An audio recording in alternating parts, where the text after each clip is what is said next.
Yeah. Yeah. Yeah.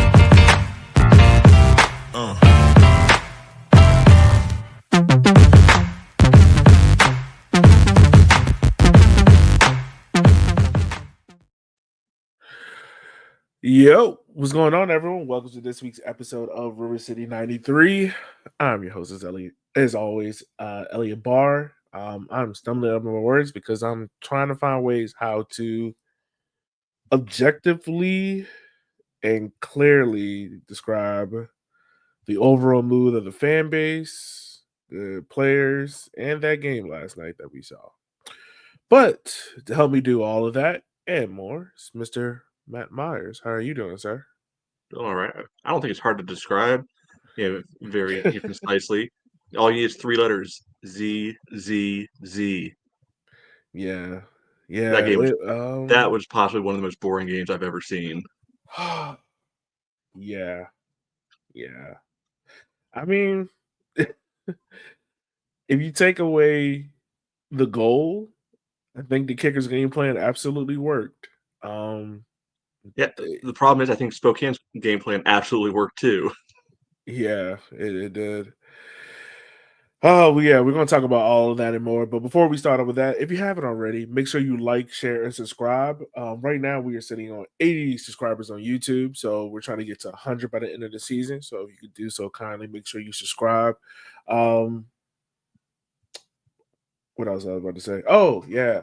Happy Pride Month to everyone out there. The last two matches for the Kickers and the Ivy have been Pride Month themed. So once again, happy Pride Month. And also happy Juneteenth to everyone out there. Happy Negro Freedom Day, as I like to call it.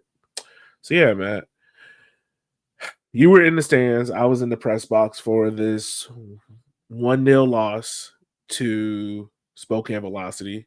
I was doing my research during the game, and Matt, can you guess the Kickers' record this season in 1-0 losses? In games or just specifically the ones we lost. Uh, games this season. How many times the Kickers have won in 1-0 games? All right. Well, they beat Omaha, so there's that Mm-hmm. one. Yeah. Not any of the other wins.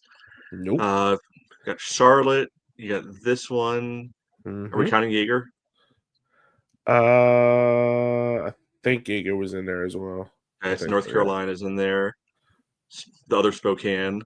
Mm-hmm. Uh, what other games have we played? Nothing. Is that it? I think there's a few more in there, but the record is 1-1 and lost 6, 0 ties overall in games in which the Kickers, well, are down 1-0. So yeah, so it's not great. It's not great. And all right, well, let's start off before the game before we really dive into it. No Coach Darren there. I know there was a lot of rumblings about that, about going on, but got confirmation he was at his daughter's wedding. So, congratulations to the whole. I don't know her new last name, but the Sawatsky family. Shout out to them. I think this is wedding number 4 out of 5 kids. So, whatever Grandpa's Darren doing there, keep it up.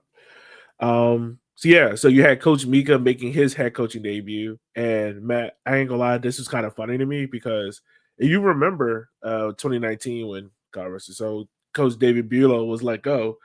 Do you remember who was named head coach immediately right after? It must have been Mika, right? It was Mika. He was named interim head coach, and then came Darren. So it's funny now that almost 4 years later, he's finally making his head coaching debut.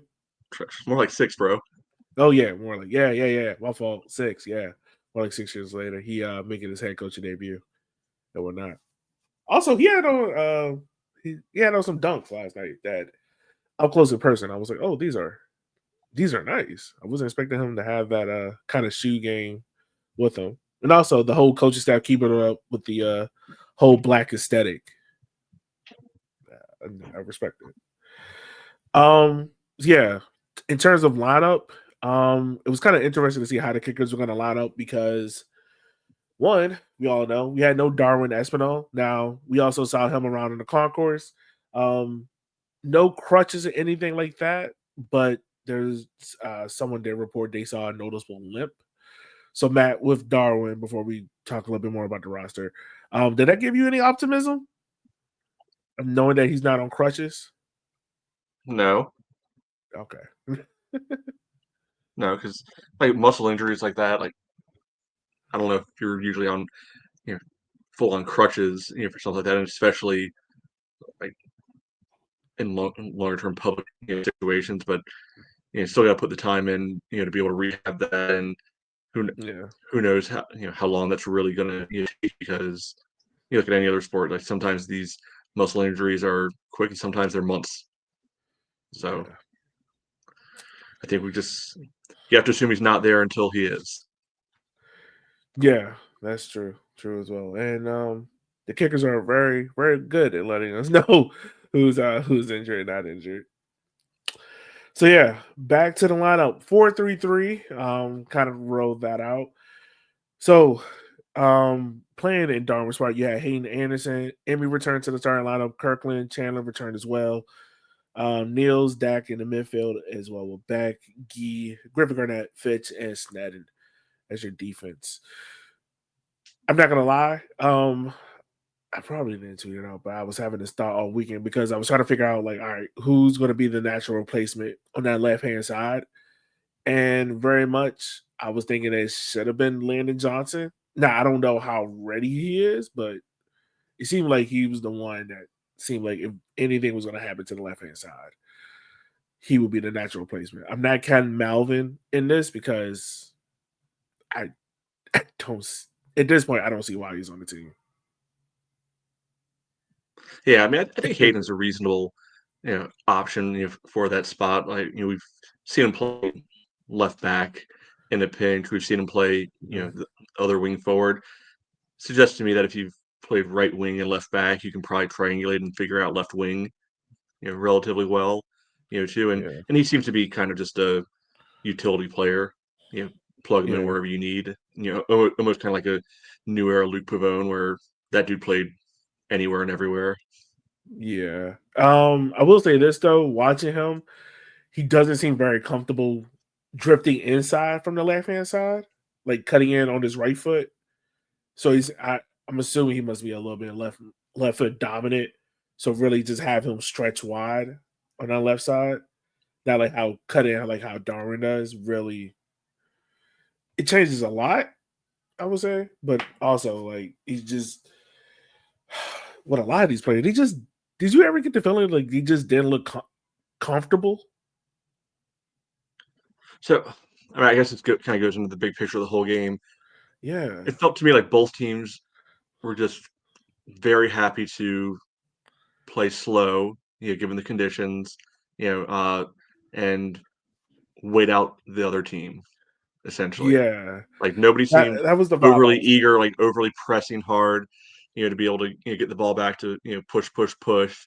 And it's what made it a boring game. Like nobody felt they needed to do anything, and Yeah. you just wait for a mistake. And Spokane probably rightfully scouted us out and realized, give them time. Somebody's going to screw something up back there. We'll capitalize. When that happened, they did, and that's all she wrote. Because after that, it was more fear. Absolutely infuriatingly, it was more the same for the rest of the game. Still, Yeah. So I have it down here in my notes when I was watching the game. Like Spokane was being very patient in build up. So like the way how they was building up, and it's different because if you go back and watch this game, Spokane's build up always starts around half line. Like I remember that goalkeeper coming out multiple times to like almost to half field to start build up play because the kickers were just in a very almost to the point extremely low block. It just keeping everything compressed and tight. And Spokane was just trying to build also while using rotations, but also just build like, all right, we're gonna try this ball, and if that ball doesn't work, we're gonna try to play it back out wide. And they were always looking to try to pull the players out of position to try to open up space. Like I asked Dax about this in the press game, and he talked about how because he was man marking Luis Gil the entire game, and just how he had to keep checking his shoulder because Luis will try to get very tight to him, and as soon as he thinks he's out of your peripheral, he'll pull wide, so that pulls you and whatnot. And Dax mentioned how he kept having to check his shoulder and meant of Luis Gil trying to pull someone out of position. Where the Kickers, on the other hand, their build-up play was very deep. Like I think I counted maybe multiple times, especially during the second half, when we went down a goal of the Kickers starting build up play like almost in their own box and just just doing like that U-shaped movement where you go from one side, it goes to the center back goes to the other fullback. They kept doing it, but in their own box because they couldn't one find a penetrating pass or two couldn't find any midfield options, so that resulted in them going long and play just got stuck for them, which hinders a lot. So yeah. I mean, I think the frustrating part is even when they would get up near the opposition box, when they can't find that perfect pass, they just go back and cycle it over and over and over again. Like, how many times do you see the ball get to a Kirkland or an Anderson or a Bill Hart or Bolduc or pick your favorite winger of that moment, and within 5 seconds it's back at one of the center backs, if not all the way back at Sneddon. Yeah, it wasn't a lot of risk taking in this game by the Kickers' part, and I wonder because part of me feels as if like this was the North Carolina game plan. Like they took the North Carolina game plan of playing to try to play smart defensively. When we get counters, be decisive on them, and don't try to get beat 1v1 or caught in a 1v1 situation. But in that North Carolina game, there was a lot more risk with the passes, right? In this game, it wasn't. Like, I think once again, like the center backs have to be better on trying to, let me rephrase that. I want to see the center backs take more risk with the ball on the ground, like trying to play it into a Niels, try to play it into a Dak, and allow them to get on the half turn so they can play. Because this Kickers team right now is just defense and attack and no midfield. Like the midfield, you mentioned them all. So the midfield just gets passed by and build up. And we go long, which I have no problem with going long. But if you go long, like you need the midfielders to win the second balls, and the Kickers weren't doing that either. So the midfield had no action in this game where you really needed them to be the ones to try to unlock Spokane so that way we can get a Kirkland or a Hayden Anderson or an Emmy running at defenders instead of having their back towards the goal they're attacking. Yeah, the whole strategy, and listening to your interview with Mika, I think it felt like the coaches went in this game thinking, all right, well, this team is just better than us. There's no way we could ever be able to beat them. Our only hope is 0-0. Like hearing what he was saying made me think that they didn't have any belief that this team could actually produce anything in Spokane, which maybe is fair because we saw the away game where they were up, a man for 75 minutes, and it was basically the same game we just watched on Saturday. Then this time it was 11-on-11. So maybe they're right, but I mean, it felt like they threw in the towel from the start on this one. Yeah, it was a very conservative game plan because, like, hearing from the players, watching the game, talking to the coaches, it felt as if the Kickers went with a more conservative opposed to safer approach than. And look, maybe the alternative is they try to go more risky. Yeah, you might get a goal or two nicked out of it, but you're also going to might concede 4 or 5 because you're opening yourself against Spokane. So maybe they went with the conservative approach. But in that conservative approach, if you're going to go more defensively, I would think it would be well on your part to do things like have tactical fouls because, like, it's 2 instances. The 38th minute where Griffin Garnett, who did not have he had 2 major mistakes in this game. This one and then the goal given up. But like this is the moment for a tactical foul where he makes a bad pass and build up, and then the fullback Beckett, and I think it's Nils on that side. There's an opportunity for you to have a tactical foul or at least slow down the attacker, right? No one takes advantage of that opportunity. And in the 76th minute, when Spokane has a counter attack on a set piece of ours, Clyde Cello, who subs in for Griffin Garnett in the 62nd minute, could have had another technical foul. Now, I don't, correct me if I'm wrong, Matt, but if he's the last defender on their side of the field, right? So, like, not on our side, but on their side of the field, is it still a red card? Yeah, it doesn't. I'm not 100% on the current language, but I don't think it matters what side of the field you're on necessarily. I think it matters is it denying a obvious goal Goal scoring scoring, opportunity, okay. because like let's say we have a corner king literally like everybody's in the box, Mhm. like everybody, and gets cleared out, and their guy gets out first, and we tear him down like halfway between the box and the center circle, but he's on a clear one on empty net. That's still gonna be a red card. Okay. So, yeah, so maybe I would have liked to see Chella, take that foul there or try to do something to stop the slow down the defender, because he just tries to just stab it, right? He thinks like, all right, I can, stab at this ball, stop it. But he gets beat, and to do so getting beat puts Sneddon, who to me, he had a good performance. Like, he made a couple of good saves. He had one where right after they scored, Nicole Brett tries to not half court, a Field, yeah. midfield. Yeah, I want to call it half court. Half court shot on Sneddon. He makes a good save there. He had multiple other good saves. You could tell Spokane's idea was to get the ball like high up in the goal, right? To be standing up in the air, which he struggled with a little bit this year, but he did well with that tonight, man. And on the Yeah, I thought goal, he there's was. nothing he could do with that at all. Yeah, I thought I'm he just was mad because we wasted pretty good. a good performance from him. Yeah, I mean, if he saves that goal, it's like on every highlight tape anywhere, because 6 yards out, the guy roofs it. Like no rational person could expect Yeah, any keeper to do anything with that.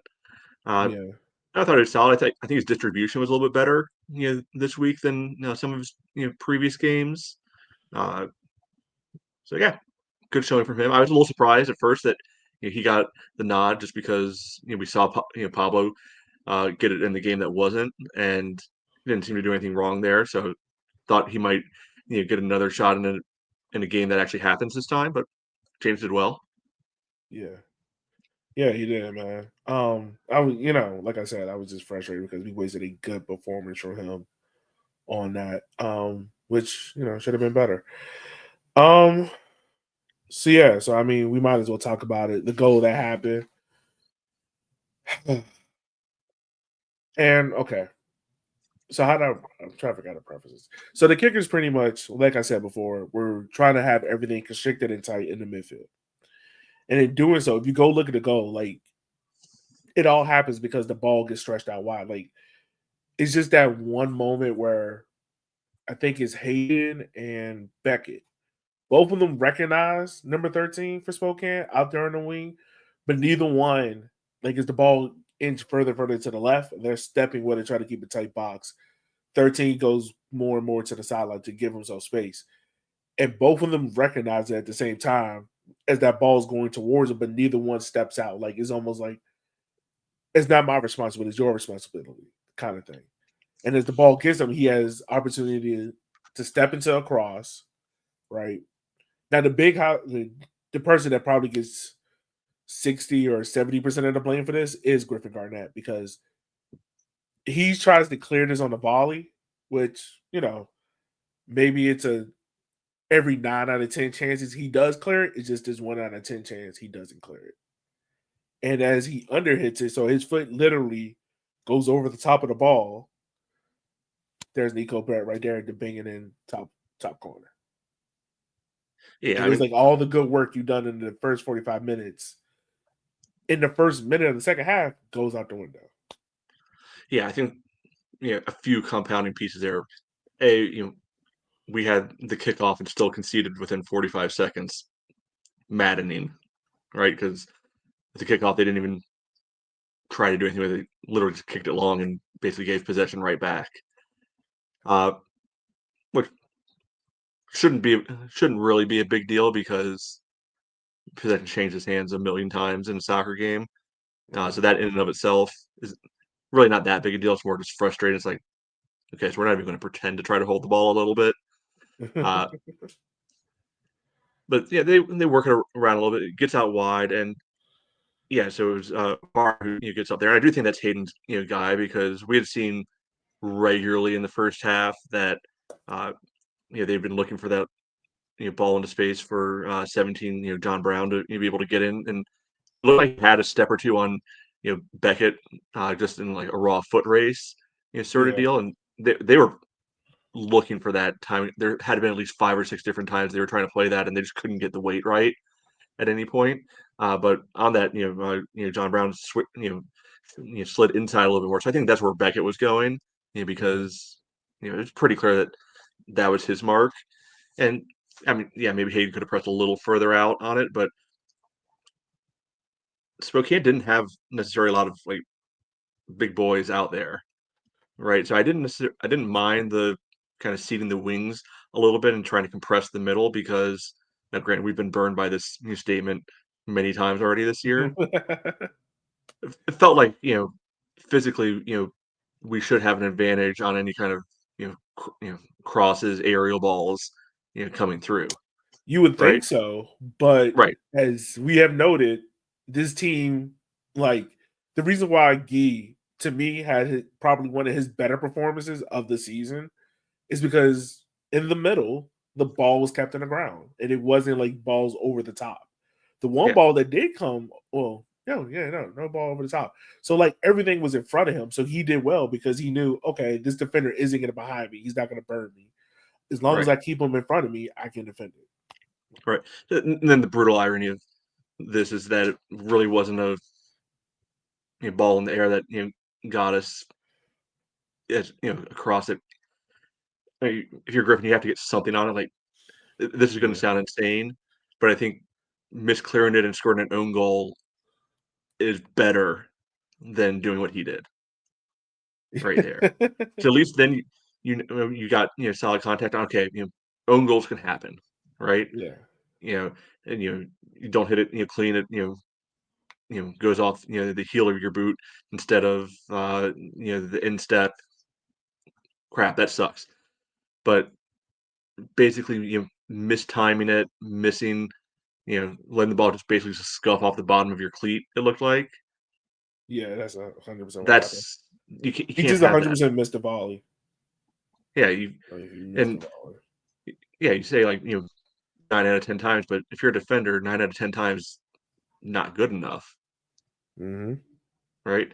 Because and it's is it fair? Because no, maybe not. But strikers, they get 1 out of 10. They're the hero. That other 1 out of 10 on the defensive end, you're the villain. But that's kind of the job you sign up for when uh, you realize that you're a defender. Is you don't get those mulligans. Yeah. Yeah. That takes you to that next tier where you're, and he'll learn this with time. Like he is a pro, but like what's the old adage? Like sometimes age can't make up for experience, right?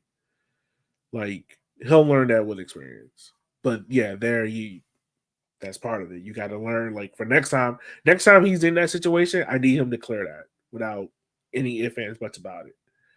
No second guesses, anything like that. So I guess the part that a lot of Kickers fans was talking about was the frustration in the midfield. The lack of holding on to the ball, the lack of control, even in attack. What This is attack! the thing. Yeah, what attack. The thing is, neither team really had a clear shot on goal. Like it's not like either goalkeeper, definitely not Spokane's, was under fire, like under a barrage of shots. No, But it was the inability of the Richmond Kickers to even put a shot on target. And it's tough because, when I say attack, I mean like the forwards. They weren't given any clear chances. Like the best attack that we had was on set pieces. Like in the 18th minute, Dex had her, right? And once again, he talked about this in the post game because I asked him about this. Like he mentioned how if he waits like maybe like a tenth of a second more, right, and allow that ball to drop down more, maybe he's able to put that ball like if that ball into him. If he puts that on frame, it feels like that's a goal, right? It's just one of those balls where you Yeah, have to put it on frame. maybe, but it's also coming at a tough angle for him. Yeah, Yeah, right because I there. It's see not the like, way how he arches back and tries to lean into it. yeah, he really has to, kind of more let it glance off him rather than really being able to power into it. Yeah. But yeah, I mean, other than that one, Ooh, like, my I bad. can't think of any other time even remotely close. Like, there were a couple of corner kicks in the second half that, I mean, nothing came of them, but Yeah, no. there's that. No. Spokane, they had rang the crossbar with a header, like, what, the 5th minute or something, and then not much else happened for them in the first half. They scored the goal. They had that Hatfield shot. Uh, Not much else after that either, but The breakaway in the 76, but oh, that was yeah. right. That's natted. Yeah. That's what I was Uh, talking about with the Clyde cello, like trying to step and yeah, missed yeah. it. Yeah. Yeah, but for Spokane, like, I think they recognized, "Okay, we got the lead now? Hmm. Yeah, we got the ball. Come get it." Yeah. And And the kickers hit Kickers it. never did. Like, No. a lot of times, you'll see games and, a team will be up, and, yeah, as you get to that last, 5, 10 minutes or so, it really starts to become kind of just a bunker in, let's just, get out of here. And the other team, starts, controlling the tempo, controlling a lot more of the game. Kickers weren't able to do that. Like, they barely had, much of the ball in the second half when they needed to be chasing the game. It was, Spokane just able to, pass and dribble around, almost like it was a training session for them. Yeah. Yeah, it wasn't it was a lack of intensity, man. Like I remember multiple times watching the kickers because the build out structure in this was like either a yeah, four, not my fault. Yeah, 4-5-1 or a 4-4-2. And there was multiple times where I would see players just half-heartedly run out for a press. You know, like if it's not directly in the middle of the field where players can swarm on it, and maybe this is part of the game plan, right? But like the strikers, the ball's in front of them. You want to see that, like if you're going to play defensively, you have to be aggressive. And there was no aggressiveness in the pressing and trying to win the second ball and trying to, those tactical fouls, those little cheap fouls to slow the game down. Like the kicker, the game plan for the kickers worked well in the first half, and maybe the goal in the second half. Well, definitely the goal in the second half changes the entire game plan for the kickers.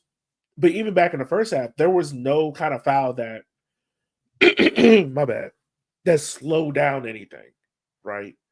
I mean, you had one foul. Maybe he's fouling in the 32nd minute where he tries to give a back ball to Hayden, and maybe this is some of the rust of Hayden playing on the left wing. My bad, but Hayden miscontrols it.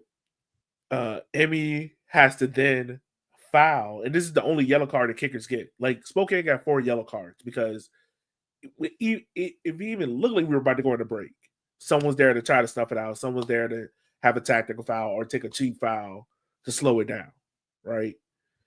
And they're giving us fouls. They're fine giving us set pieces around the box.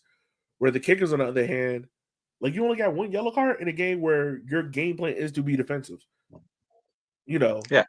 And I think some people, see yellow cards as like a bad thing. They don't have to be a bad thing. Like, used right, yellow cards, can be a benefit, to a team. yeah, Like, no, you don't want, to pick them up, for no good reason or anything. But and yeah, rather if you're going to pick one up, it happens later in the game. But you get one, use it. yeah.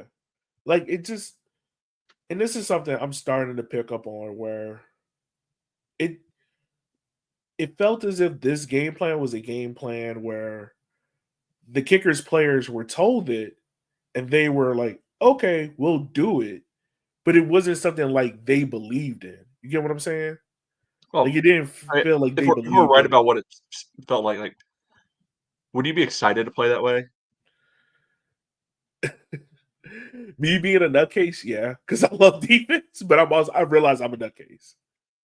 Because Yeah. I mean, look, I would be the one that would be like, oh, But I get to like you're even purposely talking to tackle a person. Yeah, okay, you were also talking to, two defensive-based players after the game, and you could, read between the lines pretty that is easily true. that Oh it's yeah, like, Simon saying, "Yeah, I don't mind defending and everything," but even Simon, who's doesn't usually, give much up, in those interviews, is like, "Yeah, we gotta get more attacking in there," and, like, "But I don't mind defending," but, uh, there's always that, button kinda that, saying it without saying it of, "We can't just defend, we gotta at least try to score somewhere."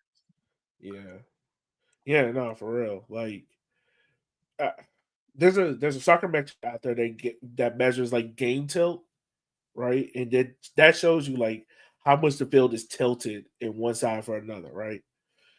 And in this game, I wish there was a way I could find it, but I'm imagining that this game was tilted very heavily, at least like 80% in Spokane's favor going towards our goal.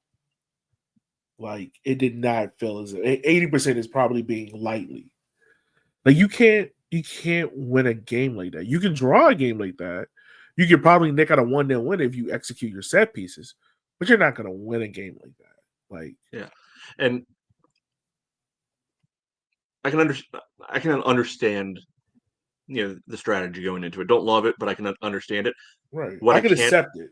I can Yeah, accept it. what I can't understand, and this is not isolated just to yesterday's game, this has been an ongoing trend, is not changing up once you're down and, being able to, go for it. Every time we see substitutions with this team, it is always, a straight up one for one, sort of scenario. It's never, a midfielder coming in for a defender or, attacker coming in for a midfielder or a defender to be able to try to push things, you know, forward. You know, good example. Into the last, two subs in this game. I have no problem with Landon or Andrew Richmond coming on at that point. Uh, they're two attacking based players. Richmond has looked good in his limited minutes, so far. He finds himself in decent spots. Sure, you know, throw the wild card out there. What makes no sense to me is bringing them in and pulling off Neil Seufert, Yeah. who you know, I know The not Nils everybody one I loves the don't free mind kick. because yeah, his free That kick. I don't know, yeah. plus also taking off Emmy. And yes, Emmy didn't do anything all game because he was left on an island all game long Yeah. and got like almost negative service. But if you need a goal, and maybe that goal is going to come from the ball bouncing around in the box, off of free kick or something. Seems like he might be a good guy to have out there. And who cares if you lose the game 2-0 instead of 1-0, right? Yeah. Sacrifice, one of the defenders. Sacrifice, uh, Dak or somebody, like that at that point. Put more than three attacking players on the field at any one given time, and like the coaching staff seems allergic to that. Yeah, it's They've always got very to keep the shape in place, even when the shape isn't doing them any good. yeah, it was a very conservative approach because I think the subs made I mean Bodell comes in for Kirkland, he replaces him on the right wing. Clyde Chella comes in the second minute, replaces Griffin Garnett. Bill Hart comes in for Hayden Anderson, replaces him on the left. And then you have Richmond and Landon, came in. And one, I, I don't mind. I don't mind seeing Landon, Bill Hart out there because I asked Mika this as well. Like and I didn't ask him this. He kind of covered his bases on it, but like there was no correlation between the goal given up and him coming off in the 60-second minute, right? So there's no correlation there, but they sub him off to Brady and Clyde Chella, who And I don't know if it's an injury thing, like, okay, I can understand it because this team has looked banged up, like, you know, but also in the same point, how they go about subs is just weird because it didn't feel like any risk was being taken, and you heard as well. I don't think this is a point that has not been covered, but like a lot of fans at the end of the game were asking, like, okay, what's the point of putting the kids on if we're taking off our most dangerous attacker, your quote unquote most creative midfielder in the 82nd minute? Like, are you just handing out minutes? Or are you really think like, okay, they could be difference changers? Because like you could argue you could have took off Fitch, right? And bring on Richmond. You could have took off Beckett. Beckett or Gee and it brought in a landing. Go a little bit more attacking, go a little bit more risk averse. Because at that point you're not defending, you're trying to bring in a goal, right? You're trying to create an opportunity to chance, and there's no real trade off there. You're probably taking off more than what you're bringing on at that point. And like I said a few minutes ago, I didn't mind those guys coming on. Like, it's probably No, the best decision that was available at that point. It's just more of a, okay, we don't always have to find a way to cycle guys back in the same shapes in the 4-3-3. It's like play turn into a 4-2-4 if that's the simplest scenario. Try something different. What was going out there before clearly wasn't working, and just changing the pieces. It could have been anybody. Changing the pieces alone wasn't going to make the difference. Yeah, no, it was. It didn't make the difference. It was. My bad. I'm sorry. You can see I'm allergic to this game. It Let's stop was. talking about it then. But we got to, because it's we really talk like about the this next game is two. yeah. Yeah, man. It just and this is my last point on it. Like, this team has been in the forefront of promotion relegation, right? Rob has been the one talking about it. Camp has been the one talking about it. And the run of form that we've been on, before we talk about the next two games coming up, like, is relegation form-esque. 2 months without a Not win. if you're in the bottom division already and there's nowhere to go. Like, it just. And I'm not advocating for anyone to lose their job. Obviously not. Like, at what point do you start thinking like, okay, this is not good enough? And I get it. It would be tough to bring in, to keep the structure as it is with using the youth players, and maybe it's tough finding a coach that want to dive into that. But it's just, yeah, it's not good enough. I sound broken. No, I mean, we definitely repeat ourselves from previous weeks, but it's 10 in a row now without a win. Yeah, we've been down this road before. It didn't stop at 10 last time, unfortunately. And we're seeing it in the crowds too. Like, there's no way there are actually 3,800 people there. Not a chance. They said 38. Not a chance. And this is from. They've been bleeding off. They bled off. Probably 40% of the attendees from opening day at this point. I don't know. I mean, probably so, because the home game at the end of May, the North Carolina game was 47. Yeah, I mean, and we even thought that was like, and maybe because of like Memorial Day weekend, but even still, like, it was just under 4,000. And I will have to go back and look and see, but it's been a while since City Stadium has been under 4 for a league game. Cup games, yeah, but league game, I think it's been a while. Right. So it's just like, what are we doing here? Yeah, man. And like I tell people yesterday, it's okay to be annoyed and frustrated. It's okay to say those frustrations, because like, even me, Matt is the more realistic between us. I'm more optimistic. even when we did our preseason previews, you was like, this team, best case scenario, can be 7th, 8th, or 9th, right? And B, on the other hand, I was like, fifth place would be successful to me. Like that's where I feel like this team is at. And I don't know. I understand the whole youth direction. I support that. I understand that. I understand why we are doing it. I get it. But at what point does winning matter? And that's the part where I don't know how to answer.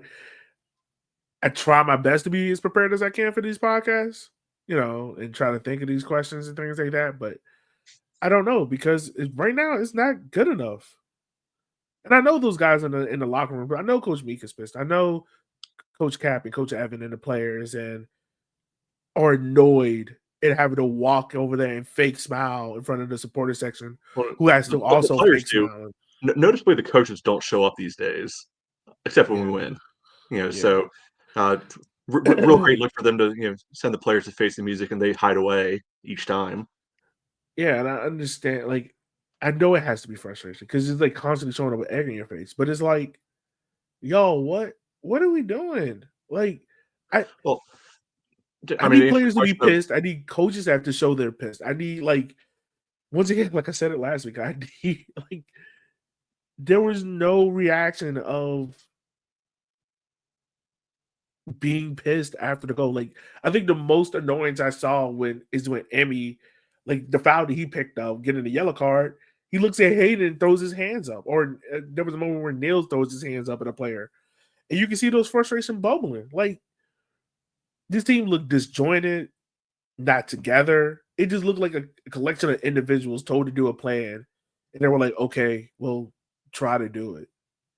Like, it didn't look like a collective buy. It didn't look like if you're playing a defensive half, when you have a defensive win, you should celebrate that as if you just scored a goal. And I didn't. It looked like a chore.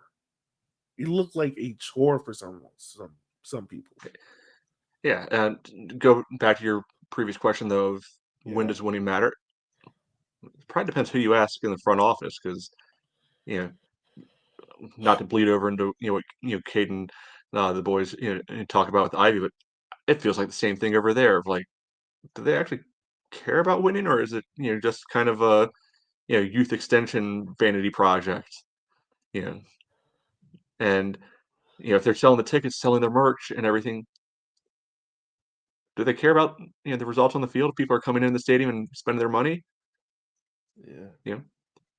It's hard to say. It's definitely yes. Yeah. It's Yeah. All right. Whatever. We're moving on. Yeah. 2 games this week. Yeah, 2 games this week.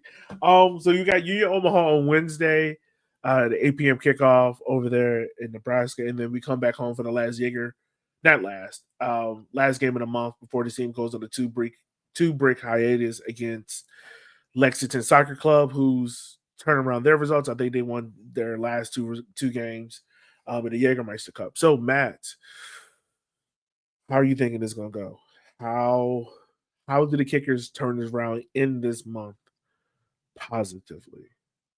So on the bright side, Omaha is one of the teams these guys have actually beaten this year. In a 1-0 win. Right. So proof of concept, right? They've shown they can go into shitty little baseball field and literally break the game. But let's get another shot at that, and a more familiar shitty little baseball field instead.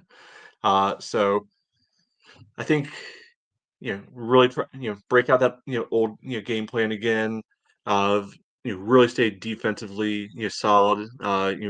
Keep your eyes out for your Gallardos, your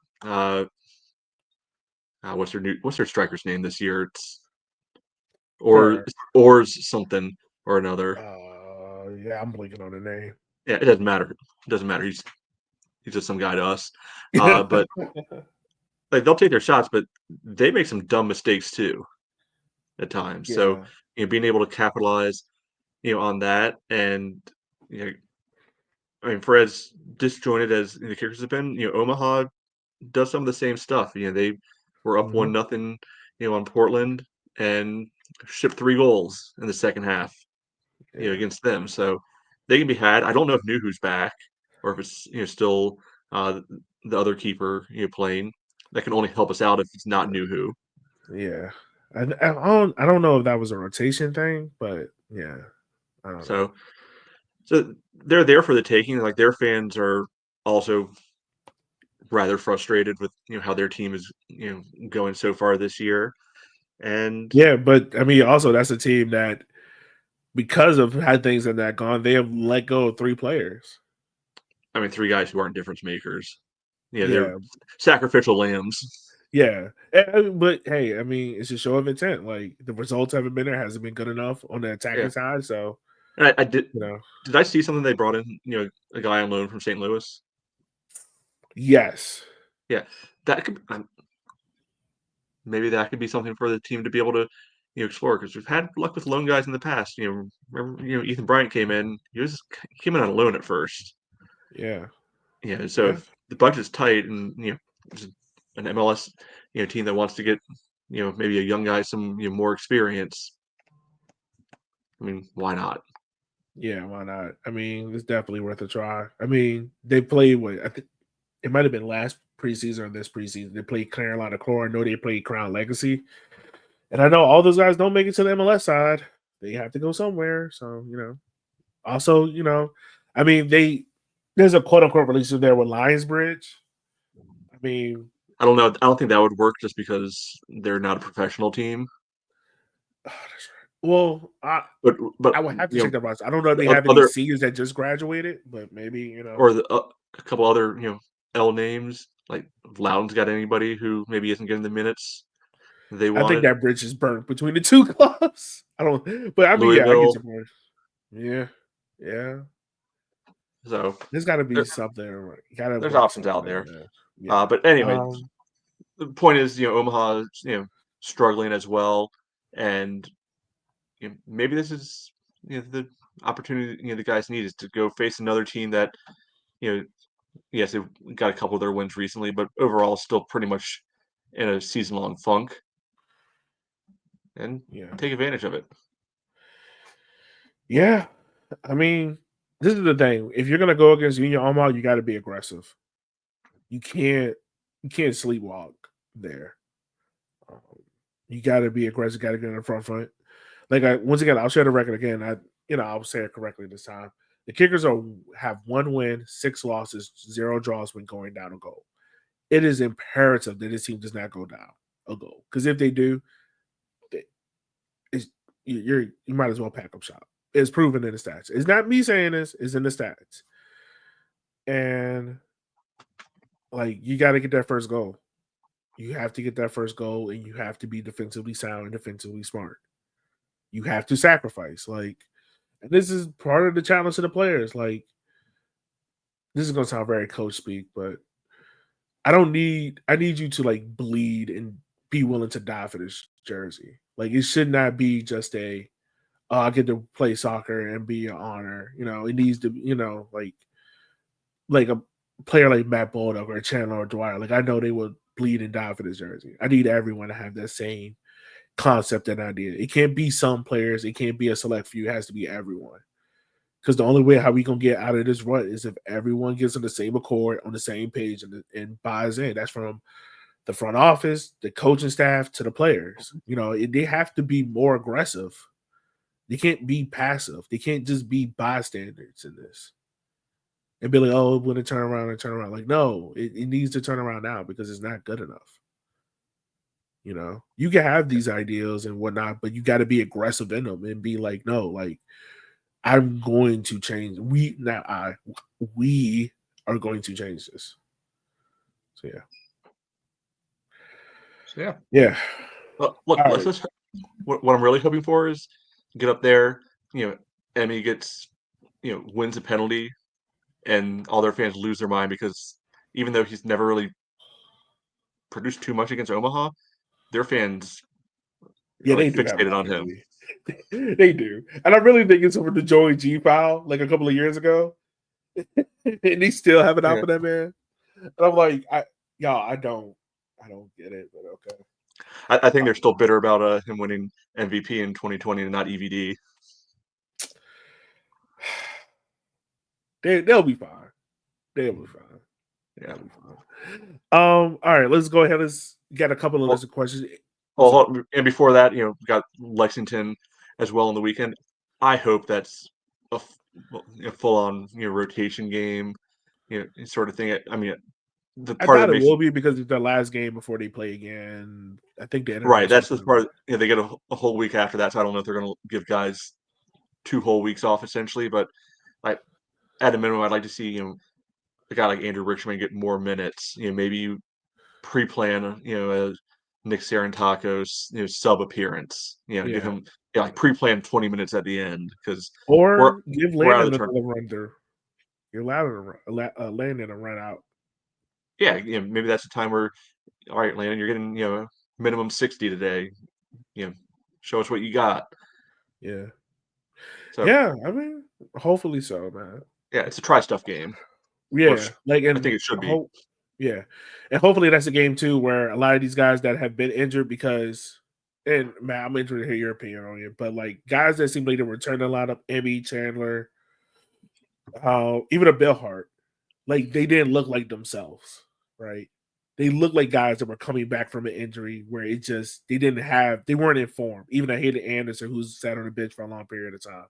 He didn't look informed. So hopefully, like that Lexington game, and I know I'm bypassing you, but that Lexington game, I'm hoping that's a game where guys who have been out of form, by that time they're back in form. And no one gets hurt and we can ride it out for the second part of the season, starting with that Chattanooga game on the 12th. Yeah. I mean, nowhere in our luck, they come out look great and then have a bye week. Hey, it might be the best thing for him. Like, it might be the best thing for him. Like, go take your bye, have a win, come back. Let's keep the momentum going. Yeah, man. All right. Questions. Yeah, questions. Let's get to those. So once again, if you have listener questions, you can send them to us at 93rivercity@gmail.com, or you can DM them to us on Instagram and whatnot. And we're looking for them. If this keeps going, we gonna need a lot more listener questions, folks, because I can't continue to be this broken. There's only so many times we can say the same things in different words, and we're already running out of the different words part. Yeah, I can't do this. So let's start. We got this one from Alex. How long until Maxey is back in the lineup? This team was winning with him. So Maxey has not been in the lineup. He was there last night. He was in the lineup in Knoxville. Oh, he was? Oh, he was. Yeah. I forgot. So how long until he is back? And what difference does it have Maxey out there, not having him out there? I mean, for all we know, he could be ready for Wednesday. I have no idea why he wasn't in the team, this week. Other than seems like they're very committed to the Beckett, project, and that essentially sacrifices Maxey. But Yeah. I mean, I could even see a world where you get both of them on the field because if we're dealing with a left winger problem, let's go break out the Hornsby solution from a couple years ago and move our left back up to left wing. Hey, it looked good for that one game. But I think the big thing Maxey brings that Beckett doesn't have in his arsenal yet is the ability to really push forward up the wing, create that width, and provide really high quality service. Yeah, that's really it. Just a more His dynamic ability, player at this point in each of their careers. Yeah, his ability to cut inside and create play, like almost be like a auxiliary midfielder at times in build up, is huge. Because that's honestly why, like, missing out on a Darwin and Maxey on the left hand side, who can create so much and they can create overloads and mismatches because they can go inside, they can go outside. They have deceptive speed, and it creates problems for defenses. Because the biggest thing like defenders don't do is they don't want to turn their backs, right? They want to keep everything in front of them, and you're not giving any threat behind. It makes it very easy for defenders. Yeah. My phone locked out on me. All right. So we got another listener question. Well, I think this one is kind of fun. If you had to pick one player on the team to cook you a meal, who would it be? Ooh, okay. Let's see here.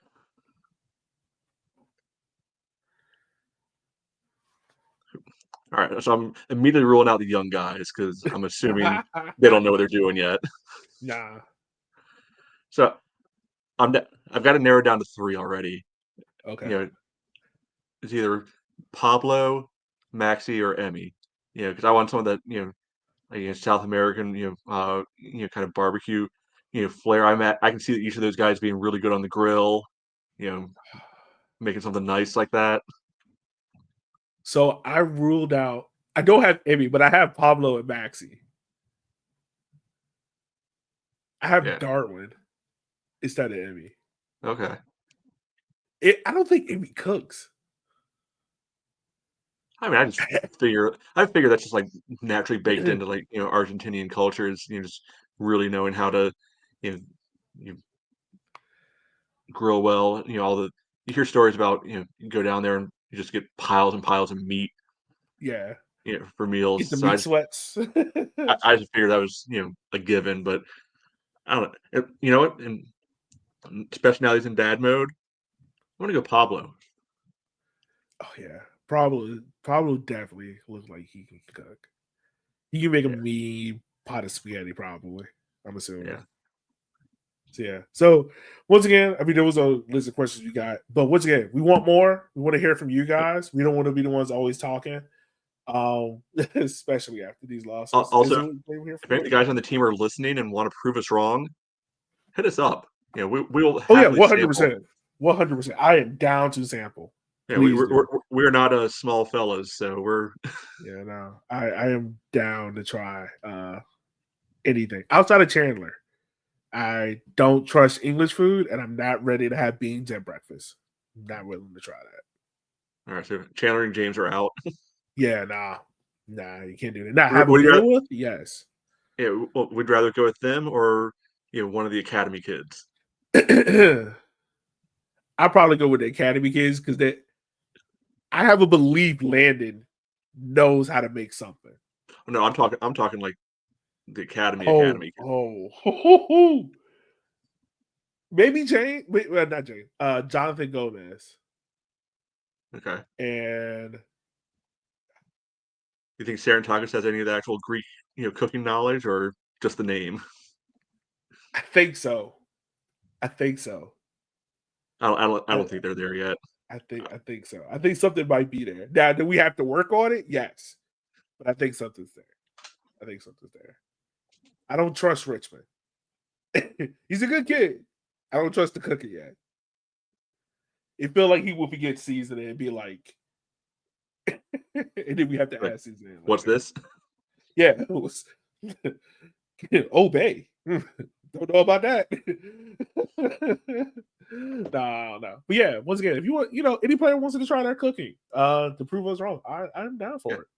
Also, let us know, if you think we're wrong, and if somebody else, drop it in the comments.